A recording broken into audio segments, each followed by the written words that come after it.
Добро, не е толку голема салата. Слушаме.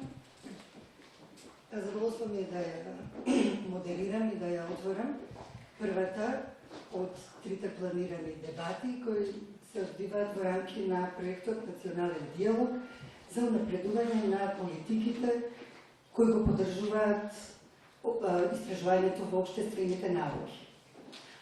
За денеска имаме планирано 3 говорници на различни теми. Првата тема е, ќе говориме за процесот на аплицирање, начинот на аплицирање, темите на кои аплицираме или би сакале да аплицираме, но пред да дадам збор на планираните говорници за денес, сакала да ја замолам госпоѓата Александра Римовска-Манчевска, Димова-Манчевска, се извинам, која е координатор на проектот во рамки на РПП програмата во Фондацијата Отворено општество, да ни каже неколку збора за самиот проект.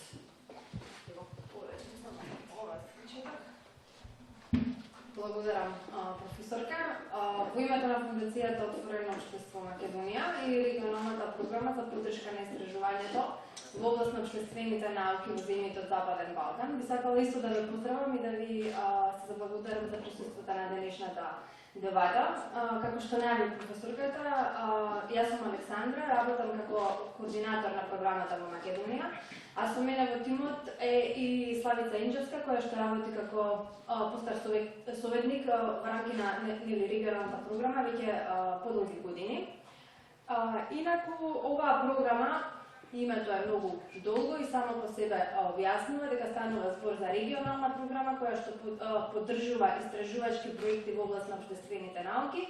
Нашиот главен фокус се младите истражувачи и ги јакнеме капацитетите на младите истражувачи.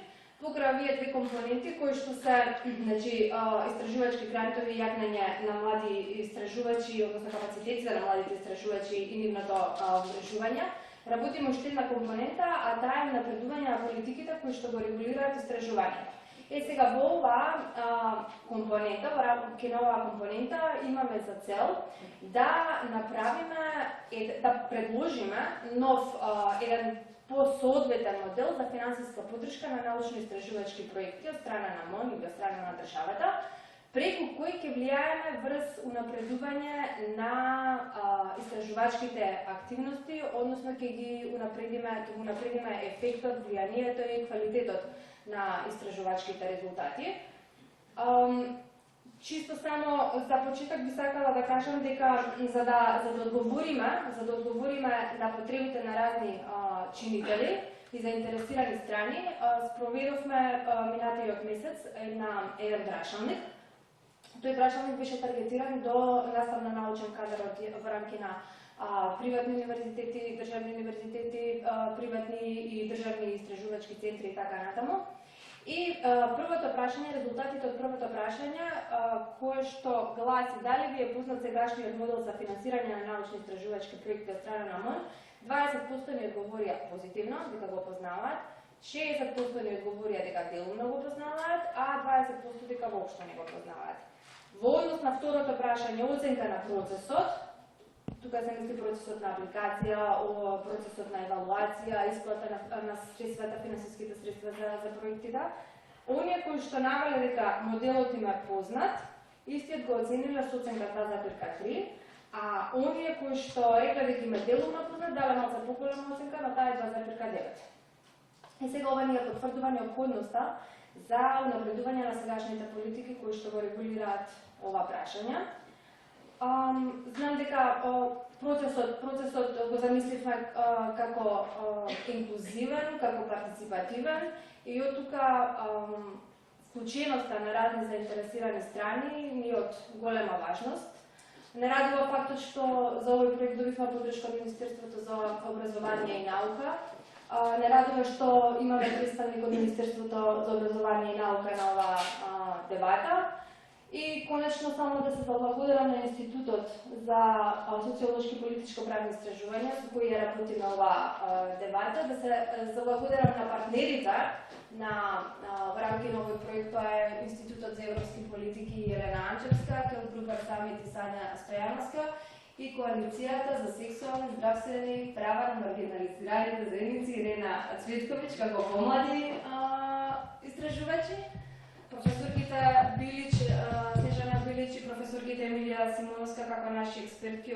менторки и сето ова нели со финансиска подршка на Швајцарската агенција за развој со работа. Професорке, да не може многу. Нема проблем. Благодарам. Минуваме на дебатата. За денеска рековме имаме 3 говорници. Најнапред му давам збор на професорот Маријан Петровски од Универзитетот Американ коледж. Поведете. Благодарам, професорке. Добар ден. Слушајте се.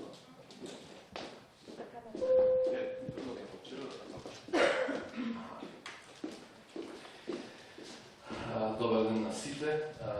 Пред се да изразам благодарност што ме поканија да учествувам на оваа дебата. Значи, јас сум пред се економист, застапен сум и во јавната дебата за економијата, верувам и јавноста така и ме перцепира, меѓутоа денеска веќе ќе дадам некои размислувања во делот за финансирање на науката и она што од мене беше побарано повеќе да се фокусирам на тематските приоритети. Но пред со тоа да почнам, вака да дадам една генерална слика или би рекол врска со она што е секојдневна моја преокупација економијата. Вообичаено, нели, во јавниот дискурс е актуелна онаа дебата за што се трошат јавните пари и често дискутираме или перцепција е во јавноста дека голем дел они се трошат и за непродуктивни цели. Сега кога аргументираме за какви продуктивни инвестиции треба истите да се трошат, па зборуваме за патна, за железничка инфраструктура и така натаму, меѓутоа често во моите размислувања спомнувам и научно-истражувачката инфраструктура. И таа е една форма, нели, на јавна инвестиција која што мислам дека во нашето општество е комплетно занемарена. Така што од таа гледна точка мислам дека отворањето на јавна дебата околу трошењето на јавните пари за научно-истражувачка работа е добар потек, бидејќи, како што и пред малку зборувавме со госпоѓата Виолета, ако веќе владата не дава фокус или приоритет на научно-истражувачката работа, веројатно не гледа голема вредност во тоа, тогаш само преку креирање на еден ваков надворешен притисок, веројатно може да се стори нешто и ако тоа верувам дека ќе биде долг пат. Но како што реков, денеска малку повеќе ќе зборувам за тематските приоритети. Прво да кажам дека ова се лични ставови, бидејќи сепак доаѓам од институција која што може да има различни ставови од моите во врска со темата која што ја отвараме денеска. И второ, малку повеќе ќе направам преглед на она што се случува во други земји кои што нели имаат развиени системи за финансирање на науката, затоа што верувам дека на таков начин можеме да дојдеме до некој модел кој што би можел да биде применлив во Македонија, значи имајќи ги предвид странските искуства и секако контекстот во кој што ние екзистираме. Значи генерално знаеме дека финансирањето на науката може да биде јавно и приватно. Јавното финансирање генерално е организирано преку Министерството за образование или Министерство за наука, ако постои како посебно, и често во поразвиените земји преку посебна агенција која што тоа го менаџира. Спротивно на тоа, кај приватното, значи се застапени фондациите, кои што најчесто се непрофитни, може да доаѓа од лица, може да доаѓа од фирми. Сега, ако сите ве прашам во колкав дел ја финансираде својата научно-истражувачка работа преку јавно финансирање, значи преку финансирање од државата, веројатно одговорот ќе биде дека тоа е близу до нула, ако не се лаже.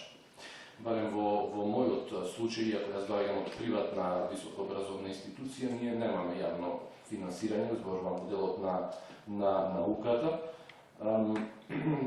Веројатно, зашто е тоа така, одговорот е едноставен, затоа што Министерството моментално не ни нуди можности каде што ние би можеле да учествуваме за да стекнеме јавни средства, значи средства од буџетот со кои што би ги финансирале нашите научно-истражувачки активности. Но рекол дека сега малку ќе дадам еден преглед на тоа како е тоа организирано во светот, со тоа што бидејќи темата е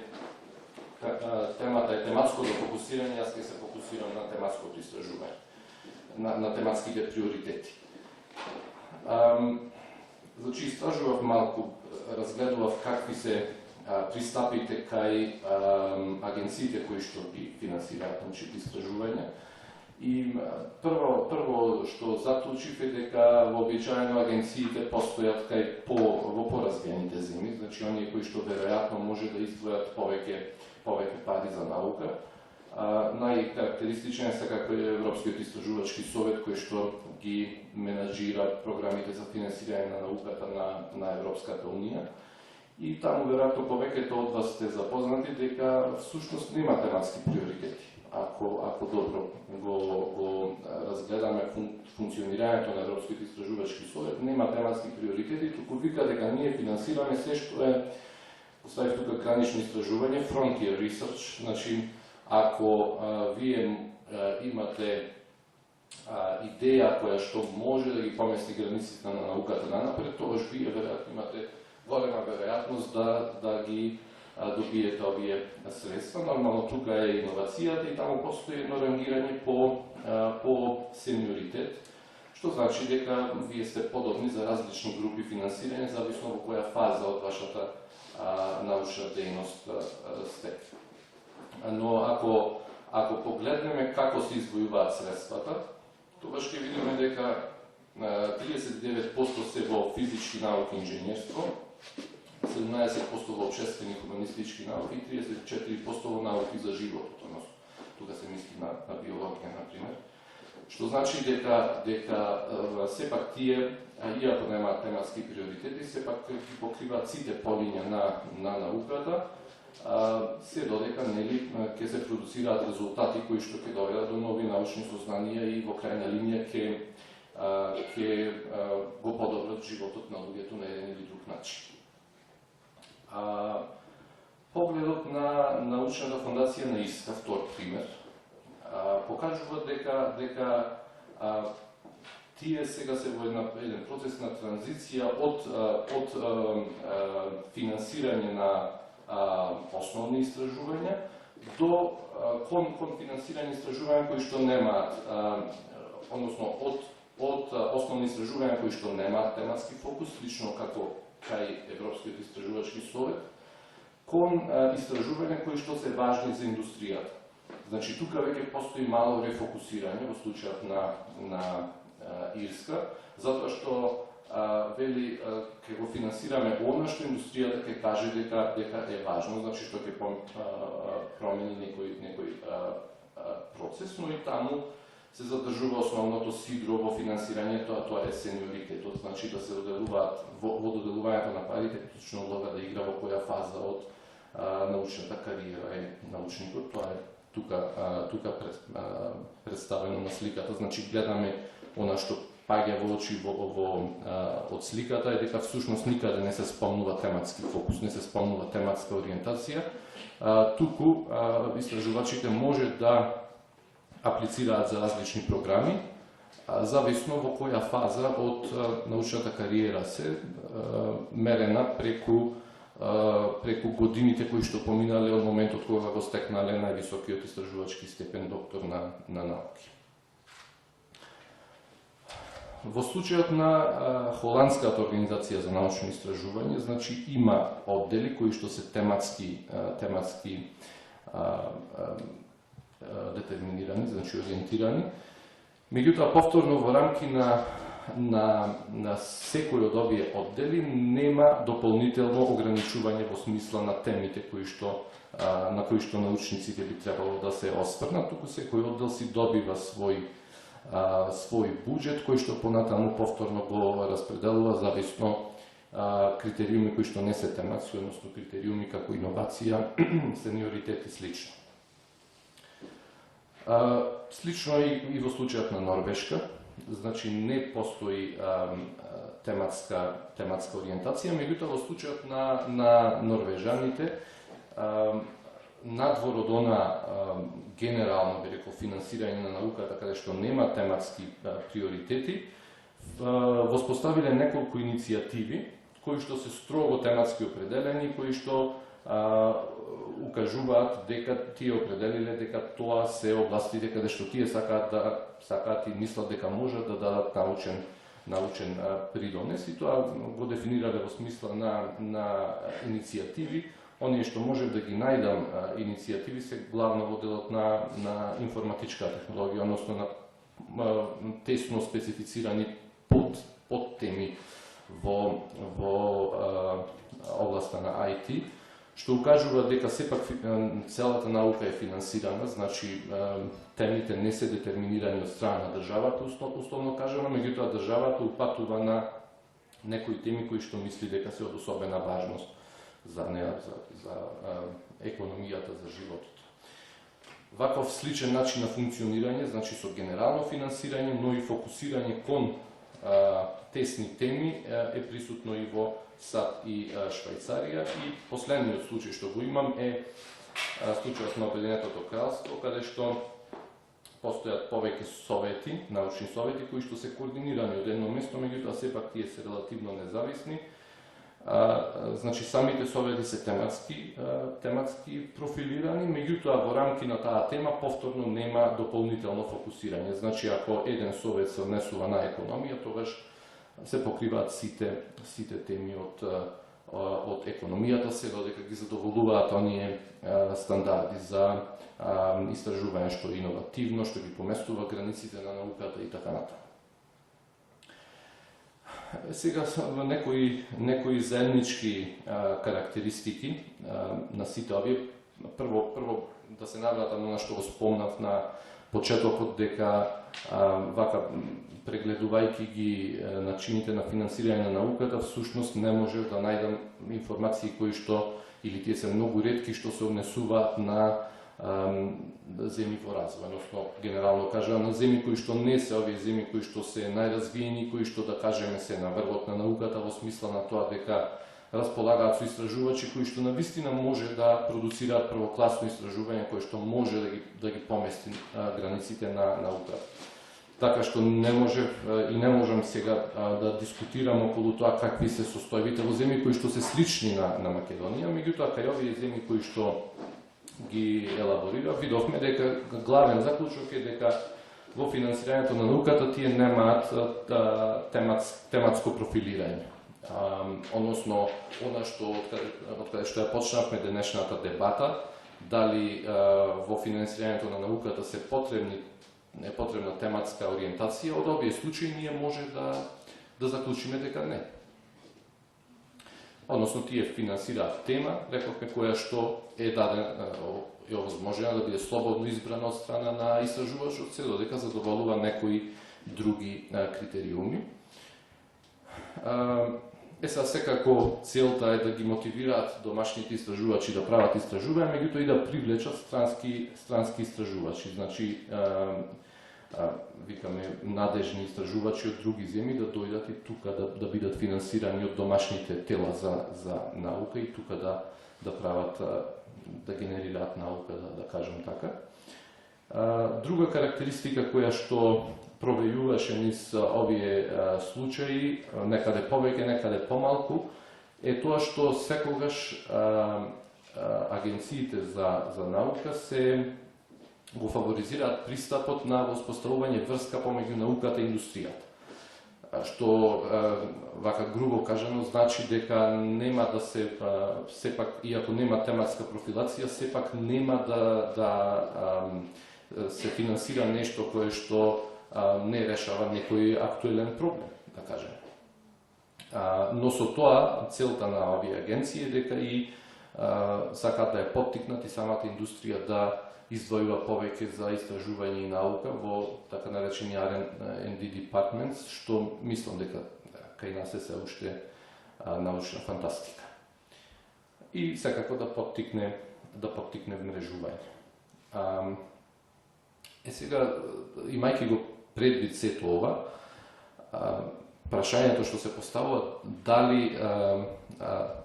дали нетематско врзување е привилегија на големите истражувачки совети или на развиените земји каде што се издвојуваат повеќе пари за наука во компаративна смисла и каде што има еден поголем контингент на првокласни истражувачи.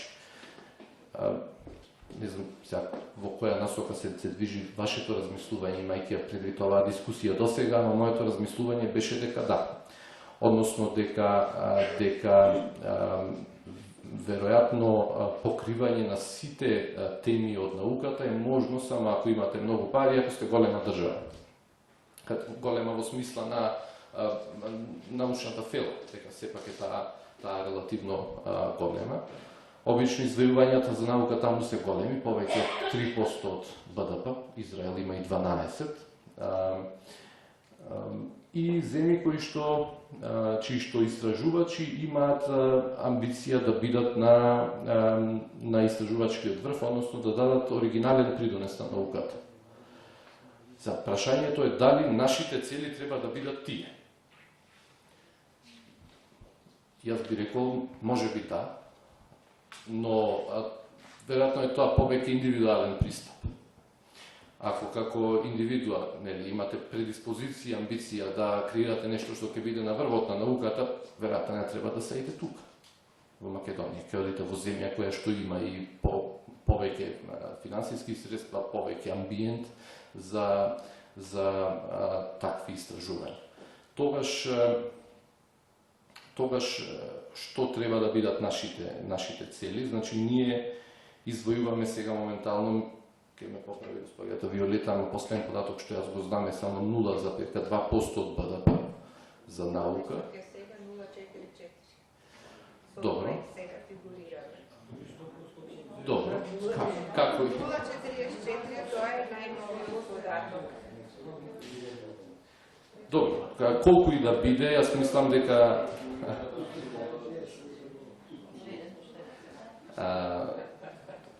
второто прашање кое што секако би се отворило после гледањето на овој податок е како навистина завршуваат тие пари, односно дали навистина завршуваат за наука, ама тоа е прашање што може покасно ама тоа е поважното, ми се чини. И реков на почетокот има една тенденција финансирањето на науката да се смета за неважно пред соносителите на политиките. Значи, не е добар тој пристап, но веројатно и одговорноста кај научната фела е да ги убеди тие носители на политики дека навистина може да креира нешто што ќе биде доволно квалитетно истражување што решава некаков проблем. И ова последно го дискутирав дали продукцијата на научни истражувања во Македонија треба да таргетира решавање на глобален проблем. Ако размислуваме во локални рамки, секако не е неопходно. Реков, ако некој може да го реши проблемот на климатските промени, нема што да чека пари од му, ќе најде на друго место и веќе се класифицира да биде и некоја повисока класа на истражувач. Повеќе мислам дека треба да се фокусираме на ова, дека тука имаме локални проблеми кои што бараат ургентен одговор. И на поголем дел од нив колку што следам јас, науката не дава воопшто одговор или не дава конзистентен одговор. Ставив неколку примери. Сега сум тука малку пристрасен, нели, ама реков ајде да не смислувам примери од други области што не ги познавам. Например, имаме ситуација дека економијата расте, неспорно е дека расте, 3,7 и владата оправдано вели, добро раст имаме на економијата, ама не ни кажува дека сиромаштијата не се намалува. Сега ова е своевиден феномен. Го истражил некој, понудил решение за ова, јас мислам не. Или не баш, може има некои обиди, ама не е направено тоа на конзистентен начин.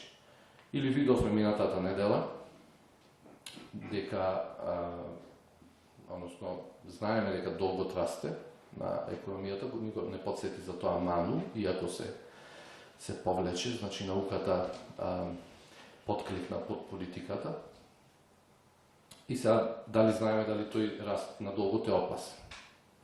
се ние си дискутираме вака во јавниот дискурс, некој вика да, опа се не брзо расте и така натаму, владата вика не сме умерено задолжена земја, не сме, не знам, економски тигар на Балканот и така натаму, ама никој ова не го покажал научно, дури ни институцијата која што го објави тој бројченик. Или вториот аспект е, мислам дека имаме локални специфики кои што може да дадат придонес кон регионалната и светската наука. Тука повторно не сум експерт во овие области, меѓутоа лорандитот во Алшар, дали е тоа доволно истражено?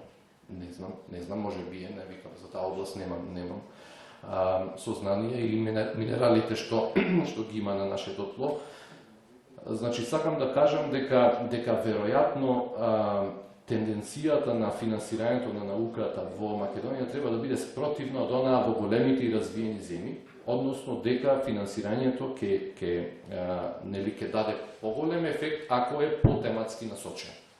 И мислам, тука не викам дека треба да се селектираат одредени научни дисциплини. Секоја научна дисциплина треба да се финансира, меѓутоа во рамки на таа научна дисциплина, ајде да најдеме значи делови кои што решаваат проблеми локални или со примери од локални, значи од нашата земја, тие може да дадат придонес во научната дебата на повисоко ниво. Значи, моето мислење е дека сега пред да го кажам тоа, значи колку што знам ме подсети исто господја Виолета дека пред 5 години беше последниот повик за научни истражувања. Тој не беше тематски профилиран, ако добро се сеќавам. Имаше некои барања во смисла на сениоритетот и исто како што знам никогаш не бе средствата доделени, така што не знаеме што ќе се финансираше, меѓутоа сакам да кажам дека во случај кога нема тематска профилација, можеби ќе се финансира нешто што звучи фино, меѓутоа неговата употребна вредност е нула. Затоа моето мислење е дека би било добро да се размисли за некоја комбинација од сениоритет, значи да бидат таргетирани сите, така да кажам, возрастни групи во научна смисла, но исто така со значајно тематско ориентирање. Да, тоа го спомнав. И второ, дека во дизајнирањето на тематските приоритети, секако збор ќе има експертската јавност, збор ќе има самите носители на политики, меѓутоа не треба да се избегнува и она што е глобален тренд, го видовме кај другите научни агенции, е поврзувањето помеѓу науката и индустријата. Значи тоа нели ќе овозможи на вистина истражувањата да имаат локална содржина, односно да решаваат некој конкретен проблем. Од прилика толку сакал да кажам. Расположен сум за дискусија, верувам откако ќе ги чуем. Првиот одговор на нашето прашање кој го поставивме во рамки на конференцијата. Сега зборувам на Илена Цветковиќ, истражувач, докторант од областта на обществените науки.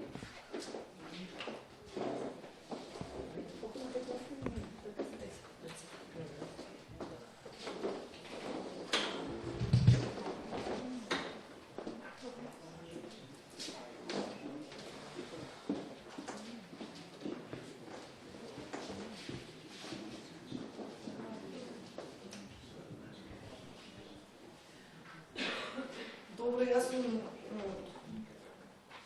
некаде тука на линија со Маријан. За да направиме национален истражувачки систем и за тој да биде поефективен постоичкиот, потребен е систем на јавни фондови за истражувања, кој што ќе мора да биде адекватен на предизвиците и капацитетите кои што ги поседуваат државните истражувачки организации, факултети, институти, универзитети и слично. Важен е и во текот на анкетата и во текот на спроведените интервјуа. Исклучително е важен пристапот до национални истражувачки фондови на компетитивна основа и оно што го видовме во овој процес е дека постои сомнеж во токму постигнета на оваа фер компетитивна основа. А токму таа компетитивна основа се очекува да придвижи ефективноста на иновацијскиот систем, исто така да извлече максимална вредност од јавните пари кои што се инвестирани во наука или во истражување.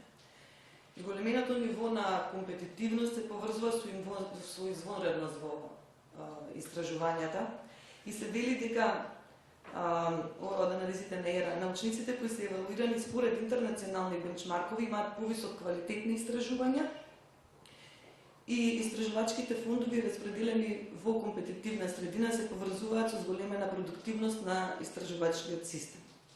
И токму затоа ние овдека се обидуваме да креираме еден подобар или оптимален модел за финансирање на научно-истражувачки проекти или дејност, кој што ќе овозможи не само поефективно и посеопфатно вложување во научно-истражувачка и развојна дејност, туку она што е важно, особено имајќи предвид тематските приоритети, ќе овозможи општествен и економски развој на државата. Кажам дека оваа дебата следи после завршена анкета спроведена помеѓу 294 испитаници и процес на интервјуа со 13 селектирани личности, кои што ни дадоа еден продлабочен увид во состојбите со инвестирање во наука и секако потребите за реформи на моделот на државна поддршка. Денешната тема е каде да се фокусираме, така што јас многу еден помал дел од резултатите ќе испрезентирам. На прашањето дали распишувањето на конкурсот за научно-истражувачки проекти треба да содржи однапред определени теми кои имаат приоритет во селекцијата, предничат оние кои велат да секогаш и да понекогаш. Наспроти еден помал процент, 8,27%, кои сметаат дека овие повици не треба никогаш да содржат тематски приоритети.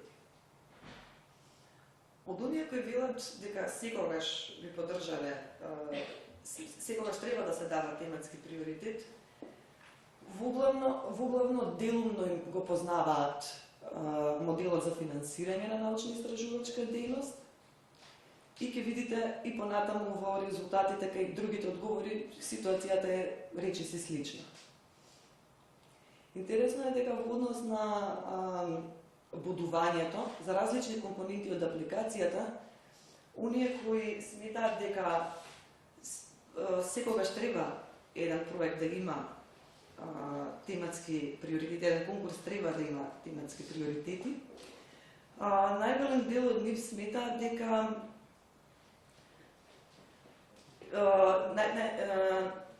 треба да најмногу поени да носат темата во однос на моменталниот контекст и оригиналноста на идејата за проектот, додека кај другите две опции се научниот квалитет на апликацијата и оригиналноста на идејата. Така што е веројатно и очекувано некој што сметаат дека темата е важна и дека државата треба всушност да на некој начин црпи резултати од она во што вложува. Оние кои што сметаат дека секогаш треба да имаме тематски приоритети, всушност најсилно веруваат во овој приоритет на партнерство од тимови од различни институции и области. Тој процент е дека 75, а понатаму се намалува кај оние понекогаш на 68,63 и кај оние никогаш на 47,62. Сите овие всушност изразуваат поддршка за поддржување на други научно-истражувачки активности, а не само проекти. И тоа, како пример, се учество на научни конференции, мобилност на истражувачи издавачка дејност и така натаму. И во однос на работното искуство и во однос на искуството со аплицирање за истражувачки проекти во Министерството, нема голема разлика помеѓу оние личности кои што избрале различен тип на одговори. Така што може да се види дека повеќето од испитаниците сметаат дека треба да се подржуваат тематски приоритети. И сега, имајќи ги предвид актуелните научни политики, особено Националната програма за научно-истражувачки и развојна дејност во Република Македонија, која што завршува оваа година, 2012 до 2016, може да се види дека Министерството тука на некој начин ги следало или ево согласно со барањата на оние кои што се крајни корисници, научните работници. Програмата дава приоритетни тематски области и вели дека согласно Европската програма 2020 се предвидува ЕУ да биде трансформирана во општество со одржлив развој, кој ќе се базира на знање и кој ќе биде отворена кон светот како економија со брз раст, одржливо општество во кој ќе има услови за висок степен на вработување, општество на високи стандарди на секој план. Ваквата цел е дефинирана и во тематските области кои се зацртани од страна на ЕУ 2020. Вложувањето во научно-истражувачката и развојна дејност ќе треба да се раководи според овие тематски области, но истовремено ќе треба да бидат земени предвид и македонските општествено-економски карактеристики и расположлив научно-истражувачки потенцијал. Заради тоа потребно е дефинирање и на посебни тематски области кои ќе ги отсликуваат и специфичните потреби на Република Македонија. Оваа стратегија, кажав дека е истекува оваа година, е 4 годишна и мислам дека е добро што почнуваме овој тип на разговори, дека на крајот на оваа стратегија, бидејќи веројатно ќе програма, тоест бидејќи можеби ќе успееме со некои наши согледби и препораки да допринесеме во креирањето на следната програма. Пред неколку години исто едно мало истражување, пишував доста за оваа програма. Накратко би кажала дека програмата одлично ги сумира недостатоците и слабостите на научната реалност во Македонија.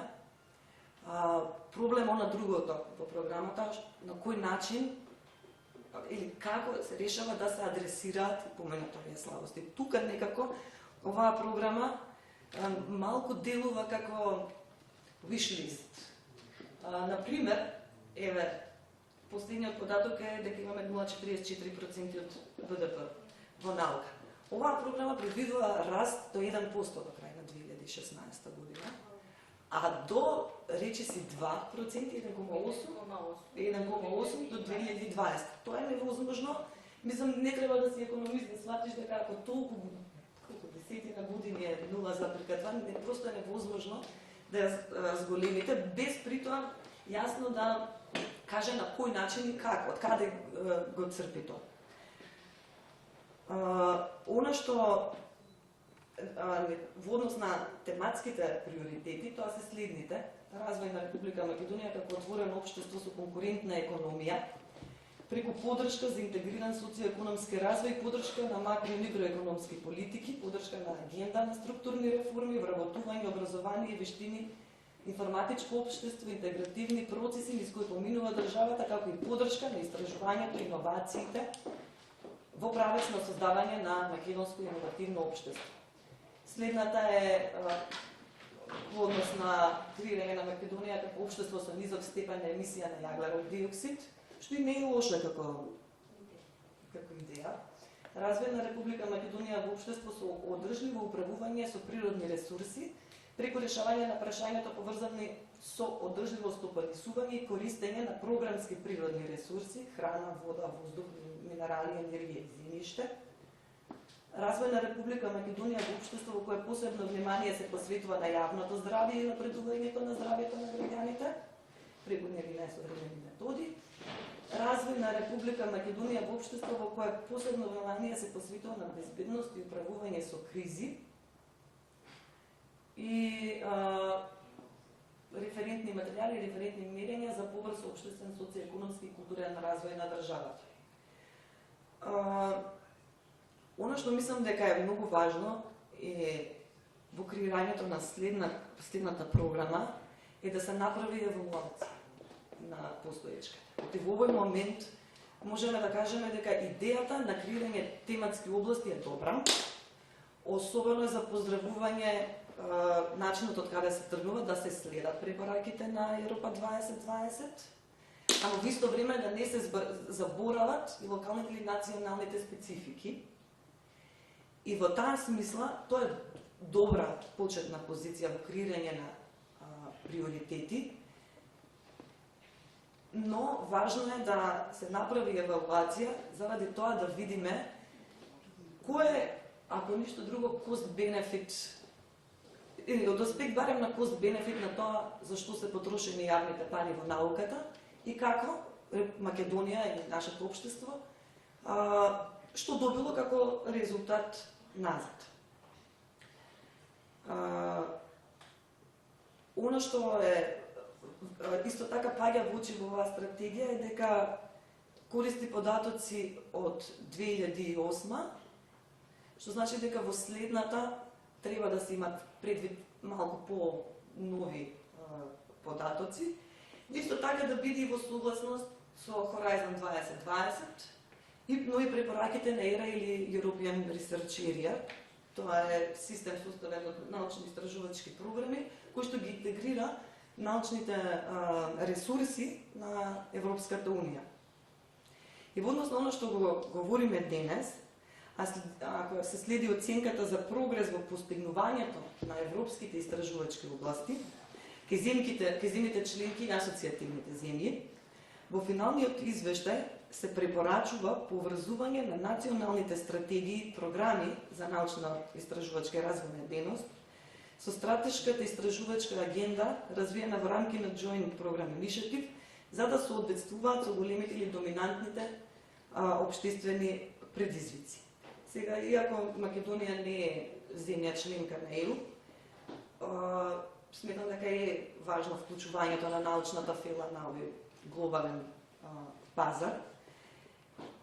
И оно што особено и во интервјуата го кажуваат нашите испитаници, е многу важно да се започне со градење на капацитети, кои што ќе резултираат со спремност за учество на компетитивна основа на млади истражувачи, македонски истражувачи на овој пазар.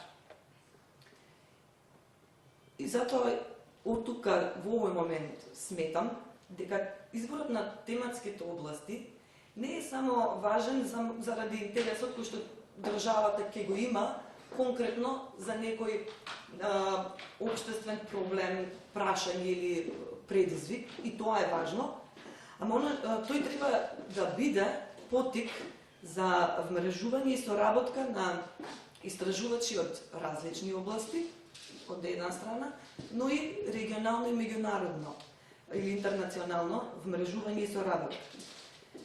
Во таа смисла сметам дека е потребен посериозен влог во креирање на научни политики, кои што нема да бидат само хартија, иако ако се спореди со други програми, оваа програма е навистина за поздрав, бидејќи ова е една од ретките, барем од оние што сме ги гледала зборувам на други теми во други министерства, акциониот план содржи фискални импликации. Тоа е ретко, тука се точно и наброени сумите кои што ќе се вложуваат во различни аспекти од акциониот план, но она што го нема, што може да очекуваме или би било добро да го добиеме по завршувањето на оваа програма е повторна евалуација и врз база на предвидениот акционен план.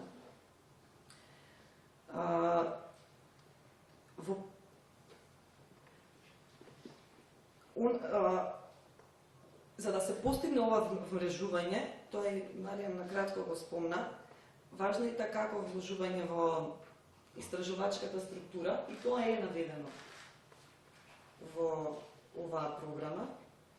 вели дека сегашната институционална рамка која е составена од мано 5 јавни државни универзитети и така натаму, мора да се мобилизира и вмрежи низ процес на јагнење на меѓусебна доверба и соработка, а во насока на заеднички активности и истражувачка дејност.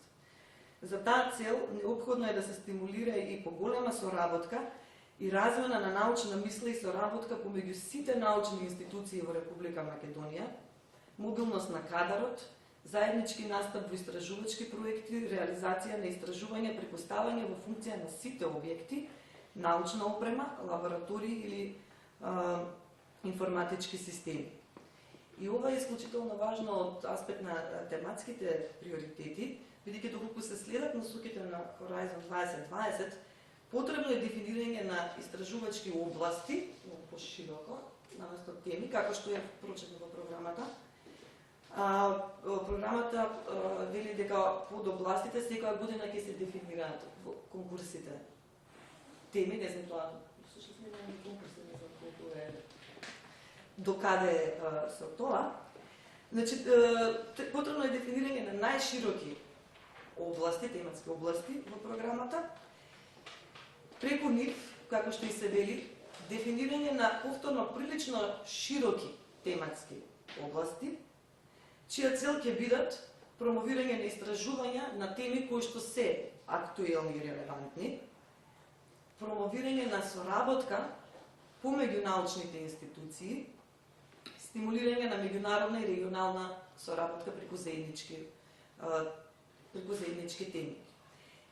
За постигнување на ова, може би е добро во тој процес на креирање политики да се искреира еден базичен или едноставен research roadmap, кој што ќе одговори на многу едноставни прашања, те барам за почеток, кои се најважните научно-истражувачки приоритети, кој е очекуваниот импакт од овие истражувања, каква истражувачка инфраструктура е потребна за да се адресираат овие приоритети, која е додадената вредност за Европа во однос на интернационалните програми, EU програми, националните програми и кои стейкхолдерс имаат бенефит од истражувањето.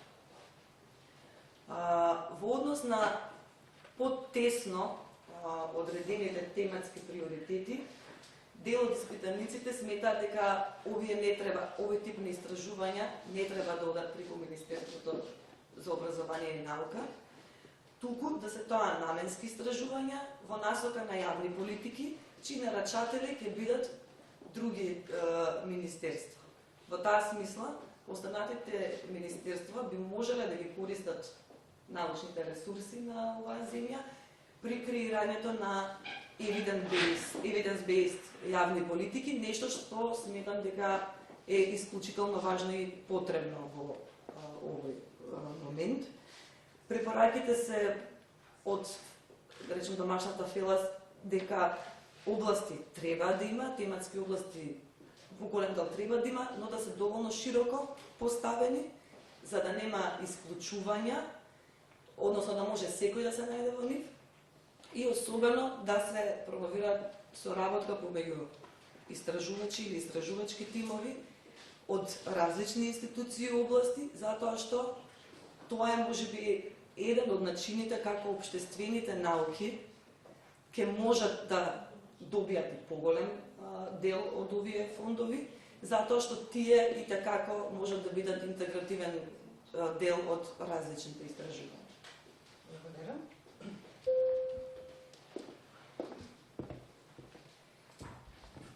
Еден говорник имаме, госпожа Виолета Атанасова од Министерството за образование и наука, од Оддел за наука конкретно. Повелете, ќе го делиме микрофонот. Добар ден и од мене. Се познаваме, мислам, со повеќето од вас. Драго ми е што ве гледам овде сите. Да бидам искрена, јас навистина не сакав да бидам представник од Министерството кој што ќе дискутира на оваа дебата, затоа што сметам дека на оваа позиција требаше да дојде некој друг, некој кој што може, нели, компетентно да зборува за политиките на Министерството во науката, Јас не сум еден од луѓето кои што може да го зборува тоа и не знам, еве, младите кои што ме поканија кажав, ако јас дојдам, јас ќе ги изнесам моите ставови, моите гледишта на ова прашање, кои што нема да бидат фактички гледиштата на Министерството, а тие ставови и гледишта нема да ви остават простор многу за критика кон мене, да кажам, и кон Министерството, затоа што навистина во најголем дел се согласувам со вашите размислувања, за кои што навистина знам од многобројните средби и дискусии кои што до сега сум имала прилика да ги водам со вас за темата за која што јас сум компетентна, значи функцијата на национален координатор за Хоризонт 2020. И кога дојдов тука, кажав дека ако дојдам, јас би сакала да зборувам за можностите кои што Хоризонт 2020 ги нуди во областа на општествените и хуманистичките науки. Тоа е моја област, меѓутоа сепак ќе кажам и некој збор за темата која што е овде предмет на дискусија, затоа што би било некоректно да избегам комплетно од сето тоа.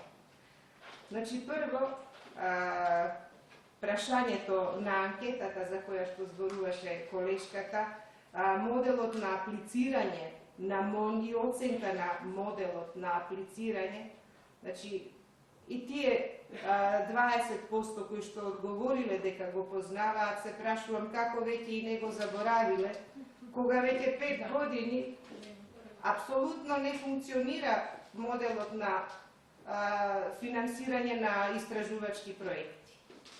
Значи, тоа е нешто што во МОН веќе долги години не постои и мора да кажам дека има иницијатива од внатре, од самиот сектор, нештата да се променат, затоа што сме свесни дека тоа не ни оди воопшто во прилог и нам, да кажам, внатре. Не ни оди во прилог во поглед на нашето учество во меѓународните програми, затоа што се бара претходно да се види каде земјата финансира дома, кои се нејзините национални приоритети, кои се, да кажам, нејзините напори за поддршка, за да добиеме ние понатаму дополнителна поддршка. И кога излегуваме со еден податок дека ние немаме такво нешто, навистина е поразително. Морам да ви кажам дека се до минатата година успевавме некако да балансираме и пред европските подкомитети на кои што реферираме, нели, за напредокот во поглавието истражување и иновации, па демек нешто има, па нема, па вака, па така, и постојано да добиваме и некакви полупозитивни оцени кои што не одржуваа во живот, меѓутоа по мое мислење лично апсолутно не одеа во прилог. И оваа година за прв пат јасно и гласно рековме дека не финансираме проекти. Мислам, тоа бевме веќе принудени, пристеснети во ќорсокак, да кажам. И побаравме на некој начин, нека се наведе вистината, многу повеќе ќе ни помогне, отколку, еве, знаете како добри релации со луѓето од Европската комисија во многу сегменти, на вистина се трудиме да бидеме добри и ајде некаков баланс кој што апсолутно не го поддржува повеќе и реков. Подобро критикувајте, многу повеќе ќе добиеме како бенефит, отколку да балансираме постојано на некој ниво, ни се давиме, ниту тонеме, ниту испливуваме. Значи, тоа е првата работа за која што сакам да ја отворим. Друга работа е оваа програма која колешката денес ја елаборираше до некаде. За жал, оваа програма никогаш не ја виде својата верификација пред институциите пред кои што требаше, за да биде функционална и оперативна. Значи, таа се подготви, меѓутоа сите работи останаа на тоа. И клучно е дека ние ги немаме на вистина основните програмски документи кои што би ги дефинирале правците, насоките, каде и како треба да функционира нашата наука. Законот ни апсолутно веќе не функционира. Бараме негова промена, меѓутоа тешко. Значи, однатре зборувам. Луѓето кои што сме со поголемо искуство, кои што гледаме дека има реални пречки, меѓутоа, дури и ние не можеме ништо да направиме да го смениме тоа. За волја на вистината во последниве години не и дека не се финансирале одделни аспекти од научно-истражувачката дејност. Се финансирале. Меѓутоа, тоа финансирање одело некако стихино. Ајде сега те вложиме во ова, ајде сега те вложиме во оно, а никогаш не сме знаеле кој е тој кој што ги дава инструкциите каде треба да се вложува, зошто едно тело да не се формираше, пошто имало, па да се соберат нели повеќе паметни глави и да речат чекајте, оваа наша земја располага со овие и овие ресурси, дајте сега да се фокусираме на тоа, па потоа ќе видиме што и понатаму. Значи, стратегија да не зборувам. Значи, ако немаме закон основен, една програма пократкорочна, а за стратегија веќе и да не зборуваме, не знам, навистина, иднината на нашата наука не ми е розова.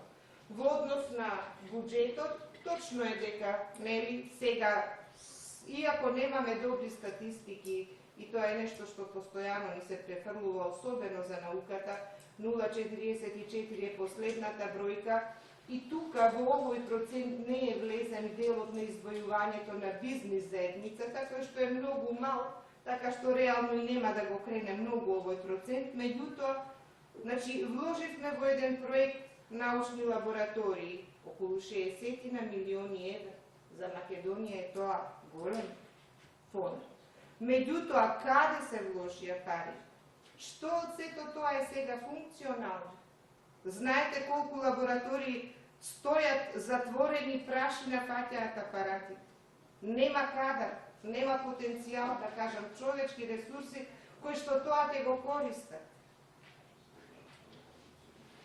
Преводот на книгите не може да ни се изначудат во светот каков тоа проект, да кажам, кој што таков придонес може да даде за издигнување на науката.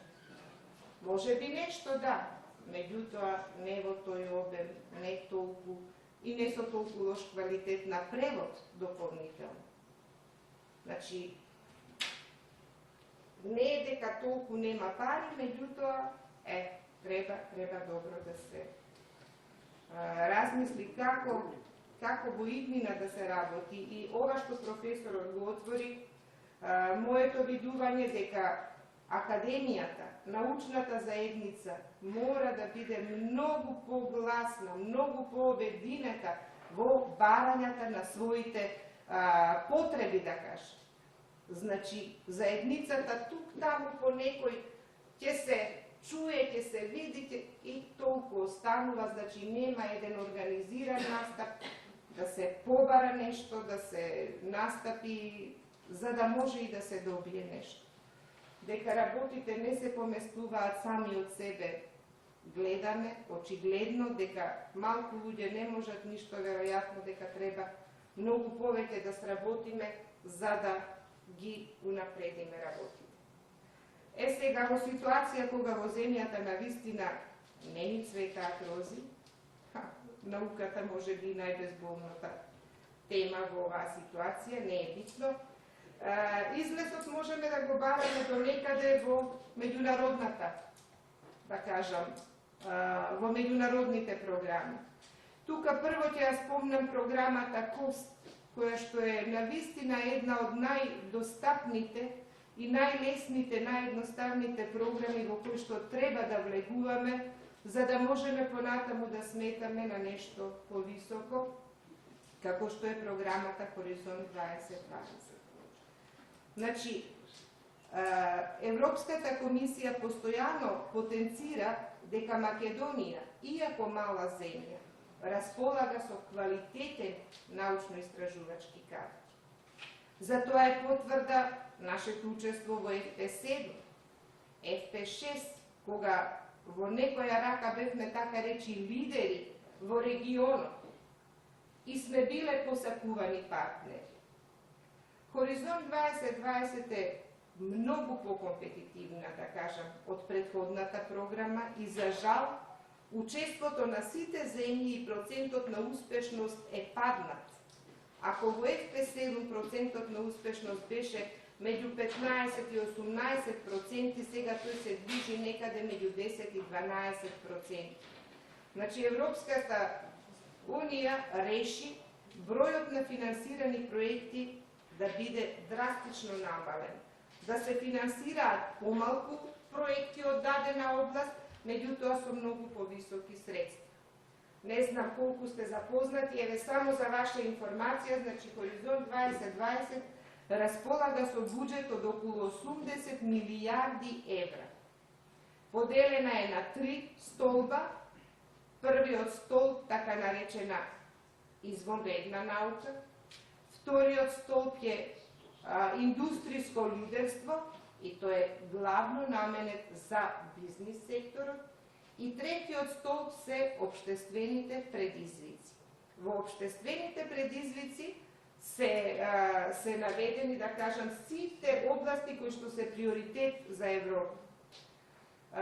Здравје, храна, безбедност, енергија, транспорт, заштита на околина, информатички и комуникацијски технологии и општествено-хуманистичките науки, иако, за разлика од FP7, каде што општествените и хуманистичките науки имаа свој посебен дел, сега во Хоризонт 2020 навистина се води една голема кампања општествено-хуманистичките науки да бидат интегрирани во сите проекти. И при евалуацијата се води особена сметка на учеството на овој дел, на овие науки во секој еден проект. И во областа на медицината, и во областа на енергетиката, и во областа на заштитата на околината. Значи, сега општествено-хуманистичките науки се навистина на цена. Се пропагираат, да кажам, одредени аспекти кои што се од значење, значи балансот, родовиот баланс, родовата застапеност, етичките прашања се исто така многу битни, инклузијата на младите, особено, да кажам, потоа справување со нееднаквостите.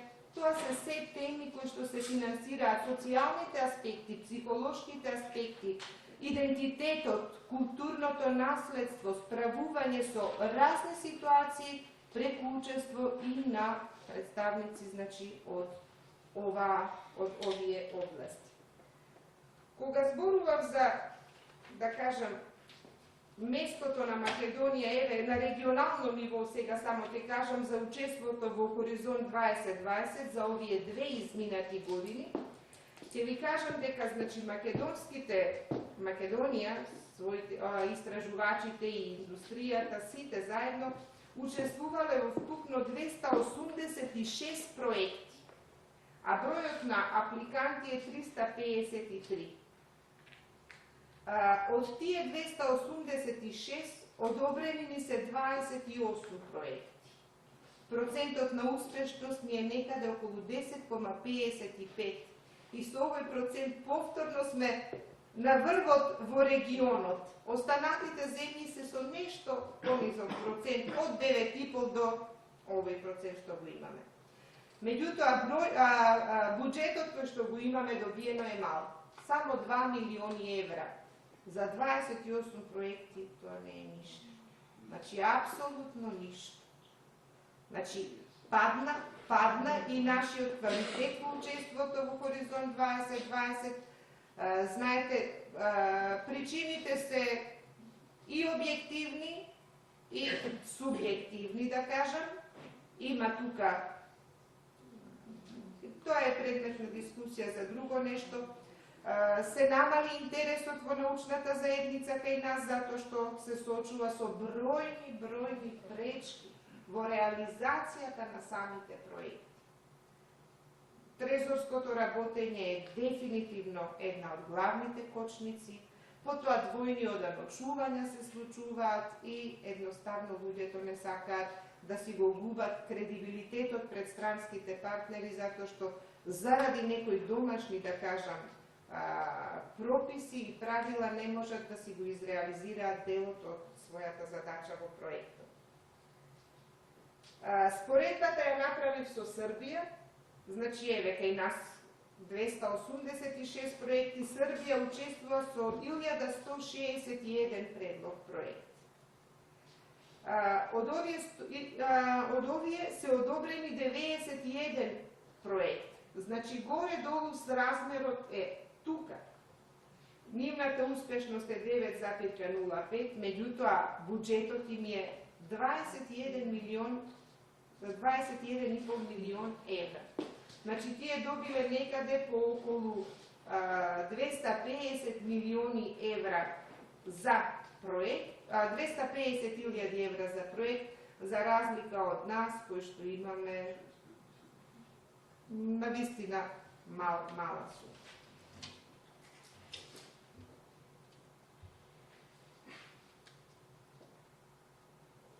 Добро, значи, еве, кажав некој збор околу можностите што се нудат во Хоризонт 2020 за општествените и хуманистичките науки, значи поттик и покрај проблемите добро е да се биде дел од еден конзорциум во Хоризонт 2020.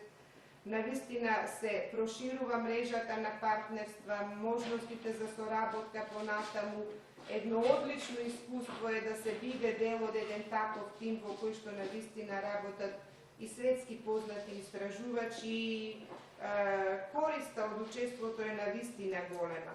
За младите истражувачи ќе ја спомнам повторно програмата за мобилност Мари Кири, значи навистина извонредни можности за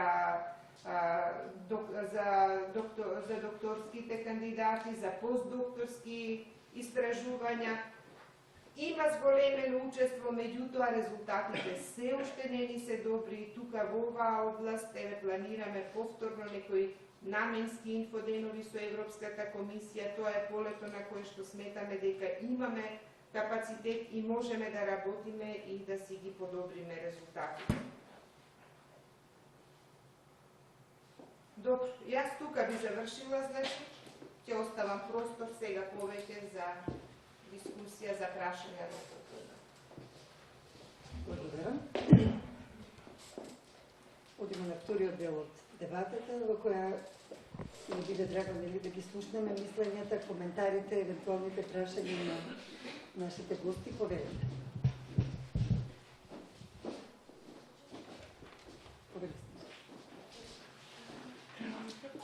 Микрофон има подвижен, ама не знам. Ајде. Добар ден на сите. Јас сум Снежана Билич, проректор на Меѓународниот Балкански универзитет. Инаку, мојата кариера во оваа држава некако ја почнав во Министерството за наука, како шеф на кабинет во тоа време на министерот за наука, на повеќе позиции.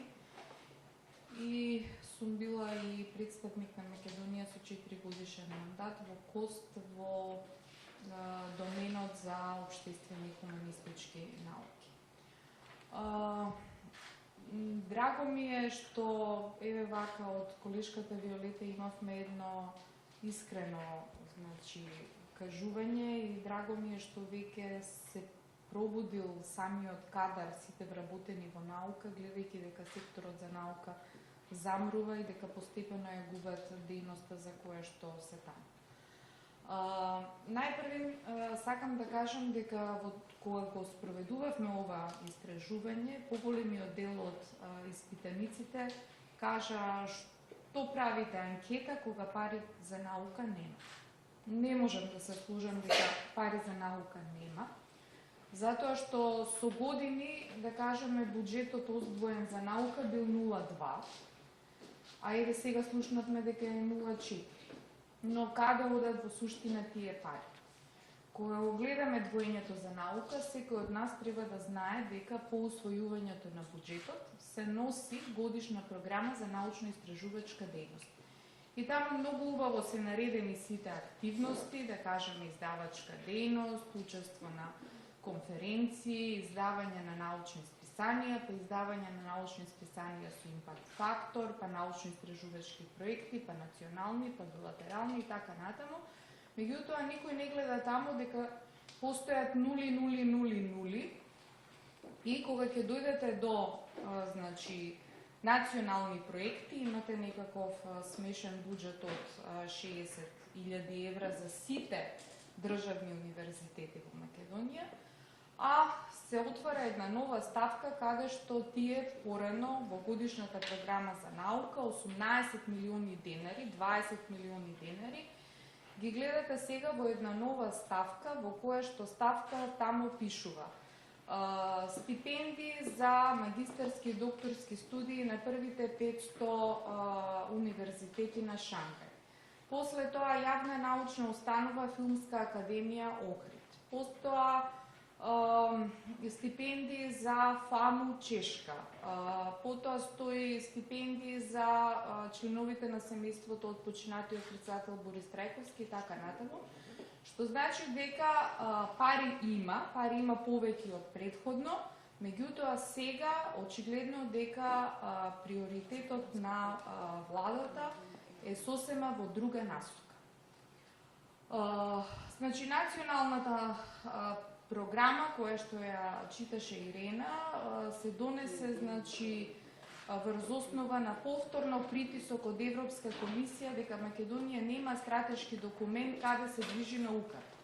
Меѓутоа, кога сите тие тематски приоритети ќе се стават во делот на тоа каде се потрошени парите за наука, се гледа дека не било во приоритет имплементацијата на националната програма за наука. Значи, ние со различни методи сме давале пред Европската комисија извештаи дека го зголемуваме буџетот од одвојувањата за наука со тоа што, еве јас лично ја пишував програмата 2010, каде што во суштина буџетот за наука се зголеми со додавање на две приоритетни области од владата, тоа е преводот на 500 книги и купување на научно-истражувачка опрема.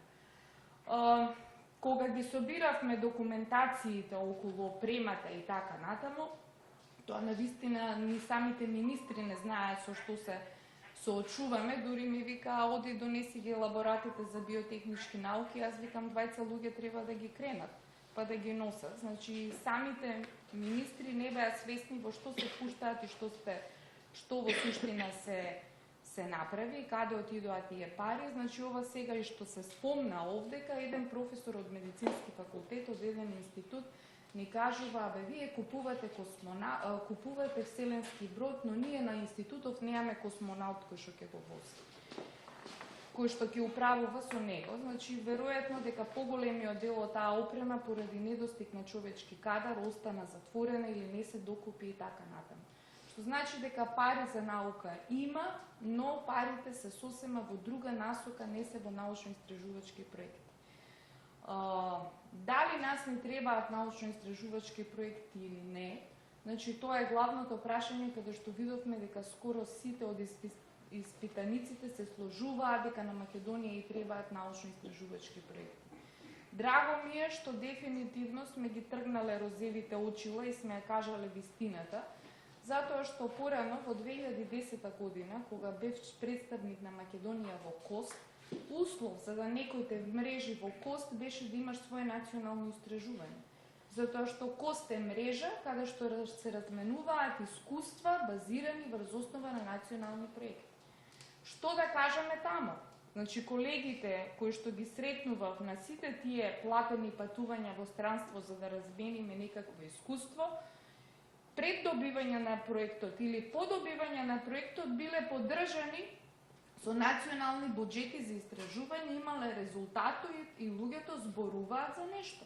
Дали се феноменот на Балтичкото море, дали прашањето на глобализација, миграција и дали секој човек е роден со еден mother tongue, дали може да постојат два мајчини јазици кај луѓе кои што веќе се родители од различни националности.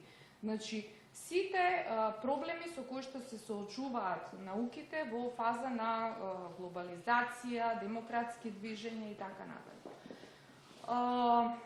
Така да, едноставно, ние за да не го избегнеме учеството во КОСТ, кој ќе аплицира, ние го мрежувавме во проектот без разлика дали има истражување или не, затоа што моравме да држиме некакво ниво и некаков ранг. Сега колешката Виолета ги споредуваше податоците меѓу Македонија и Србија. Гледајќи што се случува, значи како Црна Гора објавува повици и не адресира со такви повици, да се пријавиме на конкурс за евалуатори, да не подканува за само евалуација на институции и така натаму.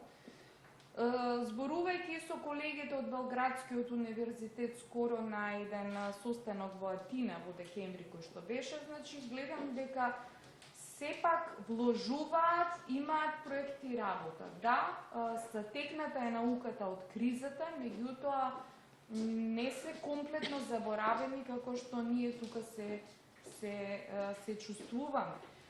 Особено што законот за наука е толку рестриктивен, значи тој исклучиво само во ова научно милје ги препознава државните универзитети. Значи, комплетно научно-истражувачките проекти се затворени за приватните институции. Еве јас како Маријан, значи ако не прашате дали ние имаме државна поддршка или примаме некои средства, бидејќи сите и се рангираме по Шенканската листа и доставуваме податоци колку пари добиваме од МОН, значи за научно-истражувачки проекти нула. Значи, од национална поддршка, бидејќи најпрвен 5 години нема конкурс, но и да има конкурс, ние нема да бидеме eligible во суштина да конкурираме на тие конкурси.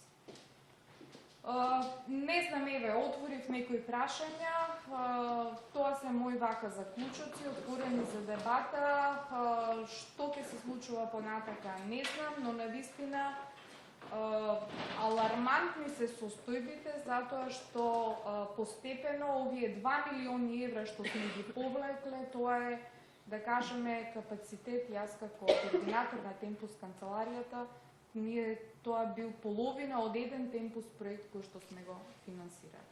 А до сега се поминати на 35 милиони евра се влезени во оваа земја преку проект. Благодарам. Благодарам. Проректорот за наука. Добар ден на сите, Владимир Петрушевски, проректор за наука науки. Инаку вработен на Природно-математичкиот факултет на Институтот за хемија. Целиот животен век таму. Имам малку дилеми во однос на користа од тоа идните проекти да бидат тематски предодредени, така да речем. Иако не можам да бидам многу категоричен, заради тоа што сепак се работи за подрачја кои што се подалеку од моето основно подрачје. Ама ќе ви дадам еден пример. Еве точно оној кој што колегата Петревски го спомна при крајот на своето излагање, за Лорандитот, Валшар и така натаму. Ние, не толку младите, бидејќи помниме од многу одамна, знаеме дека пред 30 години точно отпочна во Југославија еден макропроект за Лорандитот во Алшар и за талиумот кој што би се експлоатирал од него како потенцијален детектор за сончеви неутрина. И тој макропроект траеше години и години. Имаше тимови од повеќе земји денес веќе, минералози, физичари и хемичари. Изработени се и публицирани вредни трудови од хемијата, минералогијата и физиката, ама на основното прашање, поради кое што воопшто дојде до создавање на таков макропроект, талиумот како детектор на сончеви неутрина, тоа го нема. И нема да го има. Значи, имаме еден куп, како се вика тоа, byproducts, ама го немаме основното. Така што еве кај нас барем е по некој пат многу тешко однапред ти да кажеш дека луѓе, ова е ин, дај да се фрлиме ние во центарот на работите. Се фрлихме во центарот, ама остана само нешто од периферијата. Поради ова не сум сосема сигурен дека е тоа добра политика, добра стратегија. Може би беше. Сега сакам да кажам нешто друго кое што нема директна врска, може би, ама врска има сигурно. Од 2006 година во јуни-јули до денес се изменија 6 министри за образование и наука. И јас, како човек кој што многу добро знае да собира, одзема, множи и дели, пресметав дека тоа се во просек по 1 година и 7 месеци по министра.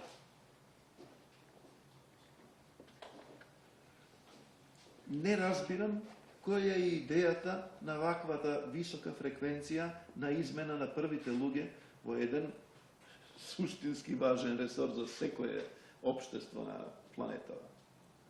Освен ако тоа не е онаа пародија на Владимир Војновиќ, кој што, зборувајќи во живот и приклученија на војникот Иван Чонкин, вели дека ќе поставеа некој човек некаде и кој ќе покажеше макар и најмал талент за работата, бргу го преместуваа на друго место. И така постепено го преместуваа, додека не го поставеа во позиција тој да нема блага веза. Тука го оставаа. Да, се мајкипам се разбира малку, не можам да избегам од себе, ама говорејќи за политика на науката, на планирањето, на ресурсите, сите можни, ова не ми се чини дека е стратешки добро осмислено. Најмалку 2 години му требаат на човека да го запознае ресорот колку толку, за да може да функционира во него. Толку не им даваме. Добро. Тоа е една работа која што спречува сериозна работа во било кој ресор кој што подлежи на еве ова Министерство за образование и наука, вклучително и на науката. Има и друго. Во законот е предвидено дека постои, како се викаше, Совет за развој и финансирање на високото образование. И се разбира, науката е неразделни дел од високото образование. Двете работи се испреплетени и одат. Тој е практично укинат. Во 2006, знам бидејќи бев член, во 2006 година сме разрешени, други не се назначени и работата се заврши. Ова е многу сериозна работа. Ние не го почитуваме законот. И ајде да сме тоа ние тука, па ќе се каже, ајде сега, се собрал е некој, ама не го почитува законот, тоа е што треба да го спроведува законот. Ми се чини дека. Бидејќи, ако ова тело функционираше, тогаш проблемот од превисоката фреквенција на промена на министри може би не ќе беше толку страшен. Имаше континуитет, кој што ова тело ќе го запазеше, спроведуваше и ќе инсистираше кај министерот. Мора да постои добра причина зошто ова се прави. Јас никако не можам да ја погодам, па затоа и... Или може би и можам, ама не можам да докажам. И конечно, вака малку да се испокараме со колешката Билиќ на проректорско ниво. Јас не сум сигурен дали е добро државни средства да се одлеваат на приватни универзитети. И може би сум пристрасен, бидејќи јас работам на државен универзитет. А може би и не е само тоа. Може би има и подлабоки корени. Не би бил категоричен дека никогаш и за ништо не треба да се поддржи научно-истражувачка работа и на некој приватен универзитет. Ама ми се чини дека средствата првенствено треба да одат таму каде што од друго место тешко може да се добијат средства. Може би во сето ова од мене зборува, што знам, фрустрацијата на еден државен службеник кој што не е сигурен дали е баш честно платен за својата работа. Тука ми се чини има разлика меѓу нас. Добро, благодарам.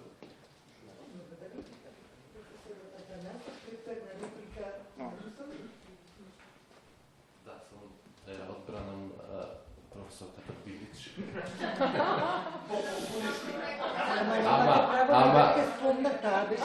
Не, ќе дискутирам како економист еве. Сега го се последно не се согласувам, бидејќи доаѓам јас од приватен универзитет, ама дискриминација мислам не може да има од причина што прашањето е од каде доаѓаат тие пари.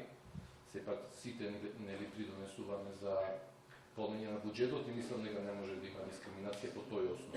Значи и државните и приватните универзитети плаќаат даноци, од даноците ја финансираме и науката и апсолутно по тој основ мислам дека не треба да има дискриминација. Ама тоа може би е тема за друга дебата. Да. Апсолутно. Добро, да одиме понатаму. Да, благодарам на можноста да се обратам или да зборувам. Има многу што да се каже. Сега во главата 2 сата можам да зборувам, толку многу податоци со години интензивно се баваме со политики, со екзекуција на образование. Најпрвен да не заборавам честитки за напорите, за обидот да се продре до вистинскиот муабет или дискурс да како понатаму. Значи на нула сме. Бројката ништо не ни значи 0,44. Сега 1% да ни кажете, апсолутно не значи. Значи тоа ќе значи дека се потрошени пари, а не дека е вложено во образование. Значи честитки за напорот. Ќе искоментирам неколку од овие предлозите што беа, наистина заслужуваат внимание. И пред тоа да кажам неколку работи што наистина ме тиштат со години. Значи, кавгата меѓу оваа власт, или да речеме влада, започна на темата колку е богат Кирил и Методи, колку пари има. Тоа беше третиот или четвртиот министар поред од тие што спомнам. Значи, наистина колку треба да има еден универзитет пари. Значи, дали треба да има пари, колку пари треба да има, кој тоа треба да го финансира, дали све државата ќе обезбеди, дали може универзитетот сам да заработи, колкава собственост треба да има, што треба да финансира. 100 прашања има тука. И тука се сруши цело образование. Од тука натаму беше се политичка борба. Што се однесува, јас сум се чувствам себе си за модерен современ човек, иако веќе ми белато се и натаму. Значи, вчера прифатив да бидам основач на истражувачки центар при универзитетот во Букурешт. Значи, колешка е познала политички науки Камелија Вајня. Јас ќе бидам основач на еден нов универзитет, на еден нов истражувачки центар при универзитет кој веќе издава едно реномирано списание во кој сум ја исто основач. ЕКПАМ, тоа е European Quarterly for Political Attitudes and Mentalities, и сега ме е 5-та година и ги исполнува условите од овие критериуми што ги пишува.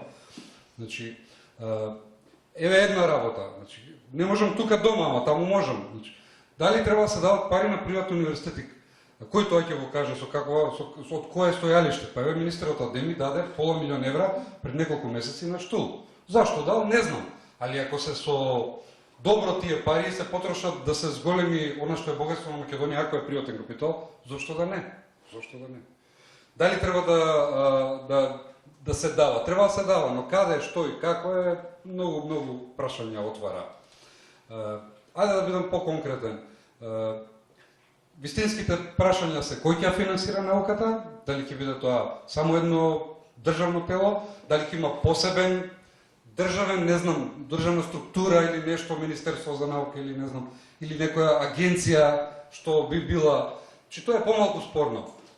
Подобро е да се разговара за овие теми што ги отворивте, значи што да се финансира, кој да прави избор, каков да биде изборот, какви да бидат темите. Еве, јас да поставам само 2 предлога да давам, например. Дали ќе се согласиме, дали ни треба наука. Кој го истражува загадувањето в Скопје? Изумре пола град. Тетово, Битола, Кичево. Истражува ли некој нешто? Па градоначалникот на Скопје фрлаше хемикали по улици. Кој тоа го истражува? Истражува некој? Ние ќе преживееме во овој град или нема да преживееме? Колку години уште ќе живееме? Што дишиме во овој град? Дали е тоа проблем што бара финансирање? Кој ќе го финансира? Еве едно прашање. Или второ прашање што мене често јас размислувам.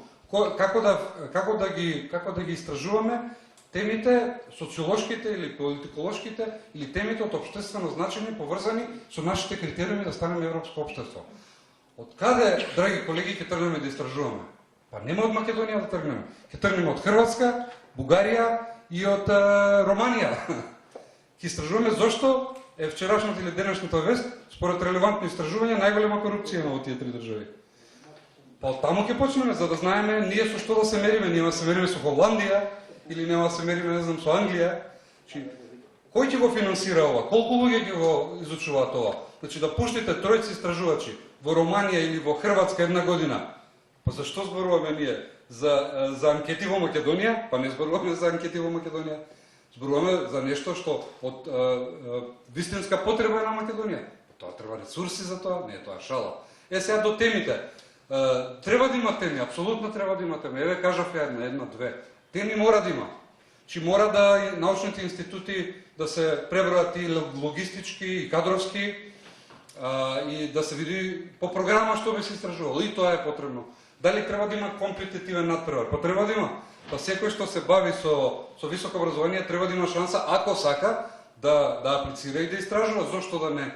Сите патишта се отворени таму. Сите се легитимни прашања, сите се добри прашања, но колкав процент ќе биде и каков ќе биде е друго прашање. Значи, за процентите и парите. Владата или власта се фали дека 4% од бруто домашниот производ се трошат за високо образование. Веројатно се потрошени повторно тие пари, но кај се отидени? Значи, ако е спорно Кирил и Методи дали треба или колку треба да има пари, исто така е спорно зошто се отвараат универзитети со политички одлуки. Го нема овој Советот за финансирање за високо образование, видовме што се случува со Одборот за акредитација и евалуација, каде што 99% се извинам политички критериуми има. Но ова се легитимни прашања за кои треба да ги разговараме. Зошто не сме членови на ЕНКА? Или со некои од колегиве во салава често зборуваме. Па членки се и Хрватска, и Србија, и Косово, ние не сме. Нашите политичари, еве да генерализирам, 20 години не ги интересира науката. Не е приоритет, не е тема, не е тема. И најмалку спорно дали ќе има Министерство за наука. Повеќе спорно или поважно е колку ќе се инвестира, кој ќе инвестира, дека ние не можеме сите теми да ги покриеме, тоа сите ни е јасно. Или теми за кои немаме кадар. Дали треба да има високо образование или политехника или универзитети или луѓе што не треба. Па и треба да има и професионални циклуси на студии што и не мора да се бават со истражување. Но тие што сакаат да се бават. Јас имав 3 фази во моето да кажам учество во високо образование и наука. Првата фаза која без ни еден денар од државата и од овој институт си изнашета во Европа, присуствував на не знам каде се, бев на постдокторски престол во Англија, сум бил на неколку универзитети, Букурешт, Гронинген, сум посетил во Англија, веќе да не зборувам, имам 2-годишен престој таму. Значи, таа фаза без пари ја помина. После ми дојде фазата на консултантство, која пораснав, која можев да го употребам и финансиски, и професионално, тоа што го научих, и бога ми фино поминав. Кога влегов во фазата на апликација, јас до ден денес немам неколку години аплицирав, ништо немам добиено. Последниот пат беше, Фили знае, минатата година, кога имав проблем со ректорот, не ми подпишуваше документите. Значи, 3 пати сум аплицирал за FP6, со London School of Economics, со Болоња и од Романија 1. 3 пати официјално, и како институт, и како единка, не сум добил. За КОСТ аплициравме со цела мрежа балканска во Лондон, што се школувавме, не добивме. Лани еден македонски тим од правен факултет и од овој институт дадовме за веќе не знам како се викам, беавме одбиени у првата фаза, мислам. Така што зашто зборуваме тука? Дали треба оваа држава да застане за тоа? Ако треба, ќе зборуваме понатаму. Благодарам.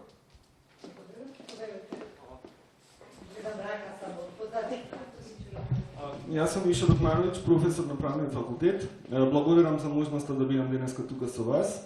Ќе дадам неколку сугестии кои што мислам одат во насока на прашањата кои што беа отворени во анкетата и сугерирани денеска од воведничарите.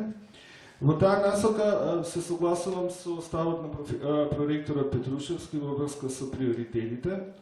Знаете, ова е многу сензитивно прашање, особено од аспект на тоа кој ќе ги утврдува приоритетите.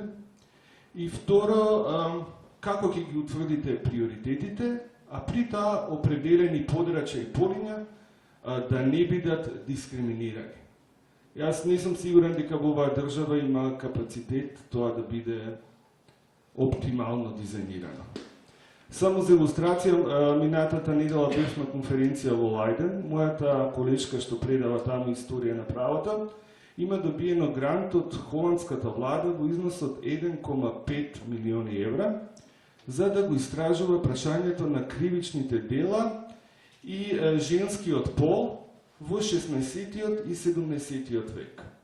И јас сум убеден во Македонија, не знам кој да го дизајнира конкурсот, министерството или не, јас никогаш нема да добијам грант со оваа тема.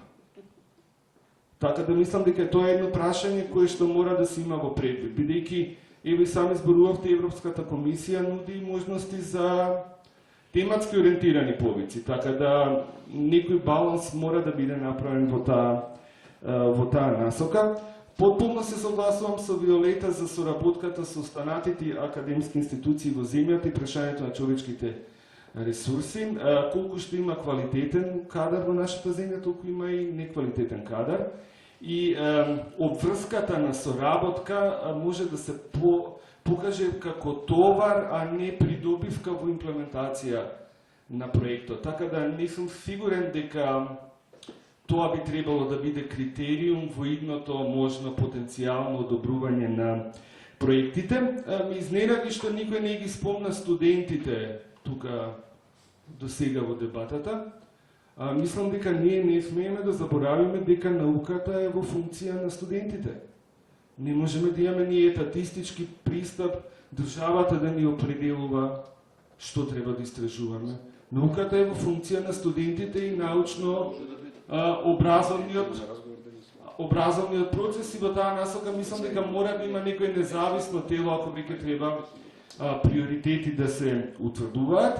Исто така во самата анкета мене ме фрапираше едно прашање кое што подолго време е присутно во дискурсот во нашата земја. Тоа е прашањето на улогата на невладените организации, издруженија на граѓани, не знам како беше формулирано во анкетата, и нивно можно финансирање преку овие линии, и за мене тоа целосно неприфатливо.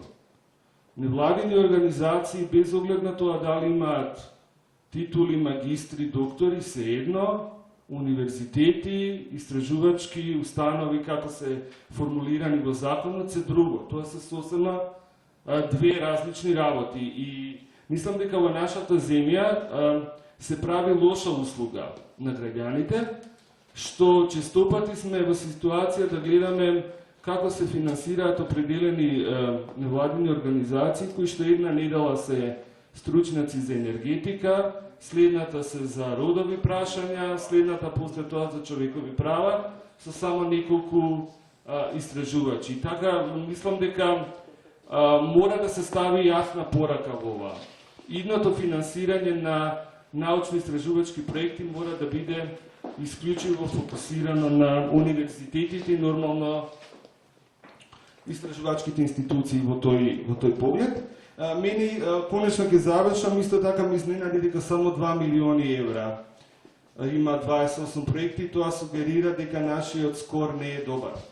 Тоа сугерира дека ние сме минорни, најминорни партнери во проектите, и тоа во контекст на тоа биле што го зборуваше, надолна тенденција евидентна, бидејќи тоа кажува да, минорни партнери. Тоа би било, значи, уште еднаш да потенцирам, мислам дека околу приоритетите треба да се размислим, независно тело евентуално да ги уредува, и во врска со прашањето на проекти поврзани со невладени организации.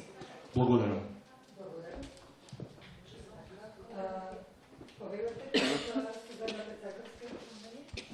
Благодарам. Симонина Казарска, истражувачки координатор во Институтот за европска политика, Сдружение на граѓани. Значи, јас ви благодарам, инаку сум една истражувач на 2 RRPP проекти, и поттикната од дискусијата претходно и со сиот ризик кој го предземам со оглед на тоа што поголемиот дел од публиката знам дека доаѓа од универзитетите, би се осврнала, значи, само на еден сегмент во однос на истражувачите од Сдруженијата на граѓани. Јас, например, доколку го земам својот профил и некои малку по-широки тенденции кои што ги има на образување на доста млади истражувачи надвор од Република Македонија, меѓу кои што сум значи јас, нивната интеграција во високообразовниот систем во Република Македонија по враќањето е проблематична. Мислам дека тука се би се сложиле, доколку имате различни искуства, би ценала доколку се споделат, особено на државните универзитети. Значи, јас имам магистарски и докторски студии во Велика Британија и мислам во нешто на политички науки. И од нешто сум го, значи, повеќе од анегдотални приказни со колегите од правен факултет, знам дека веројатноста да може да пристапам таму како истражувач е малка. Воедно сум, значи, истражувач на FP7 проект сум била истражувач на проект финансиран од European Research Council и имам пристојно објавено досие. Значи, во тој контекст, значи, тука би сепак би отворила малку, би го отворила тоа прашање, со оглед на тоа дека многу од младите истражувачи, особено како што беше споменато во однос на нивната интеграција, сепак ќе бидат голем дел од нив образовани во странство. И да се доколку би се навратила, значи, само на статистиката за Horizon 2020, доколку имате евентуално преглед на тоа колку од тие институции, 28 проекти, имаат вклучено високообразовна институција или државен универзитет, или пак може би здружение на граѓани, бидејќи јас знам дека има доста од нив кои што, значи, подоцна се регистрирале можеби и како научно-истражувачка установа, меѓутоа мислам дека имаме тука и ќе ни прикаже дека имаме, значи, и досие на постигнување на тие здруженија на граѓани во контекст на Хоризонт 2020. Само како една тема која што понатаму би може да дискутираме, знам дека можеби ќе биде тема на дискусија во наредните дебати, меѓутоа сепак сметам дека мора да отворим. Да, благодарам. Претпоставувам оваа тема дека ќе отвори најмногу проблеми, но тоа е посебна тема. Да, ќе мора да завршиме за 20 минути, па ќе за да може пошто беа повеќе раце дигнати. Благодарам. Сузана Пецаковска, Фондација Отворено општество Македонија. Јас сакам да се осврнам на неколку аспекти кои по мене се многу важни, клучни за научно-истражувачката дејност во Република Македонија, иако директно не задира и не се однесува на темата на денешната дебата. Прво, сакам да се задржам на истражувачката инфраструктура. Тоа е еден од клучните проблеми кои, според моје разбирање барем, ниедна, ама без исклучок ниедна влада досега, со ова прашање не седнала сериозно да се занимава. Кога велам истражувачка инфраструктура, тука мислам првенствено на статусот на истражувачките институти, кој што за волја на вистината не е проблем само во Република Македонија, туку се покажа дека е сериозен проблем и во сите земји кои што произлегуваат од поранешниот комунистички, односно социјалистички системи. И во различни земји ова прашање е различно решено, преку спојување со постоечки факултети и така натаму, и на различни други начини. Некои прерасна во така наречени центри на извонредност, како резултат на некои сериозни инвестирања во тие институти и така натаму. Значи, постојат различни стратегии како да се направи ова, но кај нас ова прашање упорно во сите овие години на независност, упорно се игнорира, ставено од акта и никој со ова не се занимава.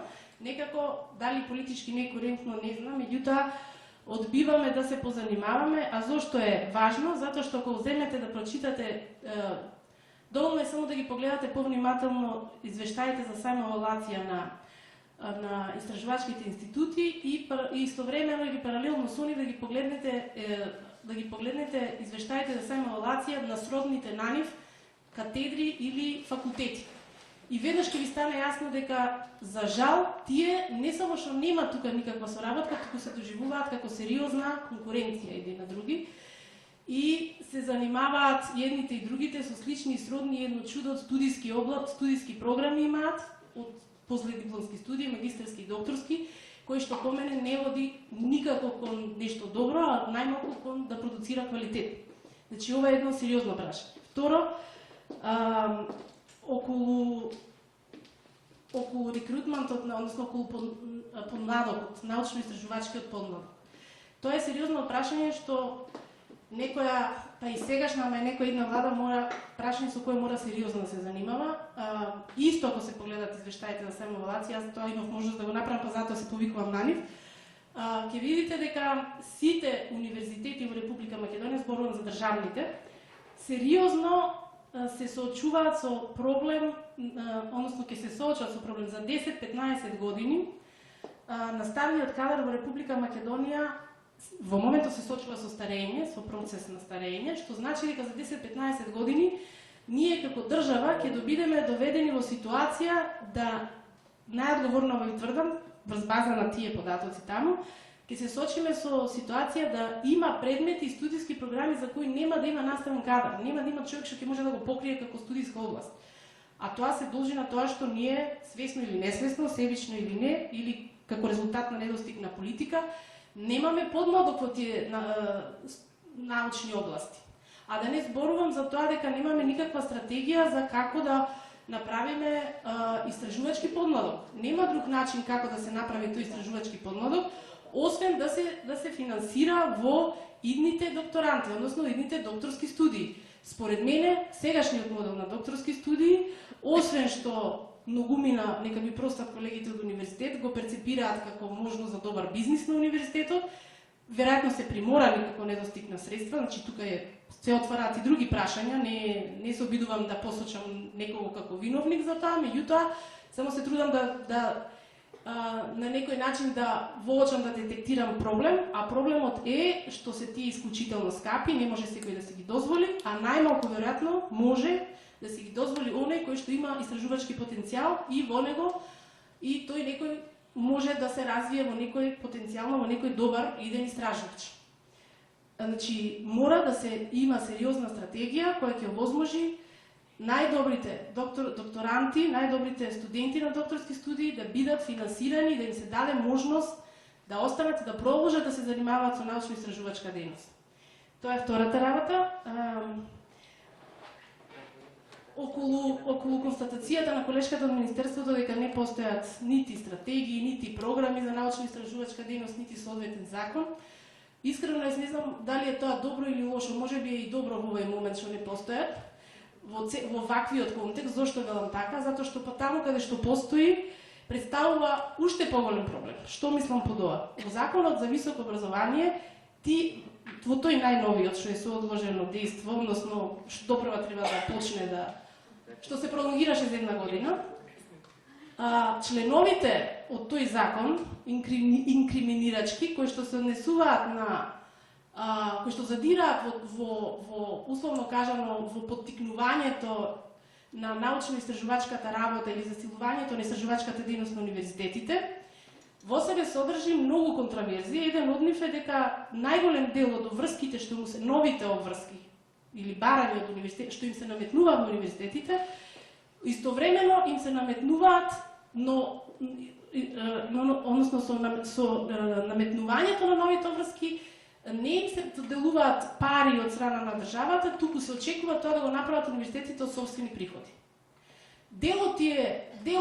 Само дел од тие обврски Министерството пропишува да се финансираат од страна на државата, односно од страна на Министерството за образование и наука. Но, јас барем не дадов такви податоци, непознато е дали некој искористил такви средства, зашто ги искористил, колкав е процентот на искористеност, кој е бенефитот од тоа и така натаму и така натаму. А да не зборуваме, исто така не постои податок, колку од универзитетите финансирале, инвестирале во својот наставен кадар, односно ги, условно кажале, ги спочитувале тие одредби од законот. Бидејќи не знаеме дали универзитетите имаат и со колкави средства располагаат за таква намена. Веројатно имав уште неколку други работи, но не можам да се сетам во моментов, да дадам простор за некој друг. Само уште ова, исклучиво кратко за темата на денешната работа. Јас исто мислам дека, тука се согласувам со проректорот Петрушевски, мислам дека не треба да имаме тематско ориентирање, барем не е според мене во следниве 10 години во Република Македонија, една проста причина, што ние имаме како земја исклучиво многу мала истражувачка традиција, и со ваков потенцијал и капацитет со кој сега располагаме, мислам дека треба да се отвори, да ни се даде шанса на луѓе од сите области да истражуваат, да направат истражувачки проекти. Се разбира, за сметка на тоа не значи дека не треба да има приоритетни области, она што сметаме дека треба да одговорат на конкретни, актуелни и многу важни прашања, но се разбира, ова треба да биде придружено со една многу сериозна политика за тоа како да се доделуваат тие средства и обавезно со peer review. не нужно со колеги од Македонија, туку да се обидеме да промовираме една пракса која што е нормална и која што постои во сите повисоки развиени земји од нас. Фала. Благодарам. Красен Машари, професор на Универзитетот на Југоисточна Европа и порано сам заменик министер за образование и наука. Тоа е стара приказна. Ама таксата останала. Добро. После кај стари? Добар ден на сите. Јас навистина ми се чувствувам добро вака што учествувам на оваа расправа и мислам дека многу е значајно за нашата иднина, за нашата кариера, за нашата професија и мисија. Ние да се бавиме со научно-истражувачката работа и социологијата на науката. Јас се почнам од Министерството за образование, за која зборуваше и Емилија Симорска, поранешниот министер за образование. Тоа беше во едно време имавме Министерство за наука. И потоа се соедини со Министерството за образование, сега кога барам нешто за науката, таму не можам да најдам. Тоа сега е сведено во рамките на секторите, например за предучилишното или студентскиот и ученичкиот стандард. Ако треба вака да се зборува навистина за Министерството за наука, за образование и за наука, треба да биде тоа од два дела, значи образование и делот наука. Потоа се знае дека обемот на науката е помал во споредба со образованието. Меѓутоа, тоа е сега прашање на владините политики, на законот за владата и законите за органите на управа. Сега што се однесува до денешната расправа, јас очекував телото тука што гледам колегите и колешките да ни нуди некој акционен план, да ни нуди некој папир што се вика некој идни чекори, на кои ние разговаравме денеска, че предложивме нешто со глед на фактот дека кога се има нешто на хартија, тоа е полесно да се додаде нешто да се имат идеи. Меѓутоа, мислам дека во наредните чекори ние тоа треба да го направиме. Сега се поставува некои прашања во однос на тоа каде е Министерството, каде е владата, зошто учебници, ова, тоа. Тоа е навистина вреди, вака да се критизерски да имаме однос. Меѓутоа, прашањето кое се поставува за нас е каде бевме ние до сега, што сме направиле ние. Имаше некои критики тука дека ние водиме, да не речем бизнеси, не водиме бизнеси, меѓутоа тоа е тоа. Значи, се бавиме со наши приоритети, со наши проекти, со наши програми, со наши стратешки, така да речеме, приоритети. Меѓутоа, многу е вака во иднина, многу е значено ние самите да се организираме, самите да бидеме по-агилни, да притискаме. Владата сега, секоја влада си има своји приоритети, меѓутоа ние треба да се наметне. Сега колегите што рекоа дека треба да има едно тело во рамките на Министерството, тоа навистина стои. Да имаме еден орган кој ќе не координира, кој ќе не мотивира или административно да не поддржува со информации, со инфраструктура и тој совет што ќе биде за наука, ако може така да се нарече, од независни експерти, да има инфраструктурна поддршка и материјална поддршка од Министерството за наука, Министерството за образование. Да има една канцеларија, некои луѓе кои ќе ги знаеме дека се бават со таа проблематика. Прашањето што беше со приватните универзитети. Тие се јавен интерес. Не треба веќе да дискутираме. Кога се однесува за што? Тоа е приватно, јавно така предпријатие, да речеме ставено. Значи не е профитабилно. Значи тоа е еден подсубјект, еден специфичен универзитет кој знаеме зошто и како е создаден. И мислам дека добра, јас сега ти имам мои приоритети. Да. Тоа сакам во иднина вака почесто и да имаме некој вака од телото што го реализира некој акционен план за да функција е да.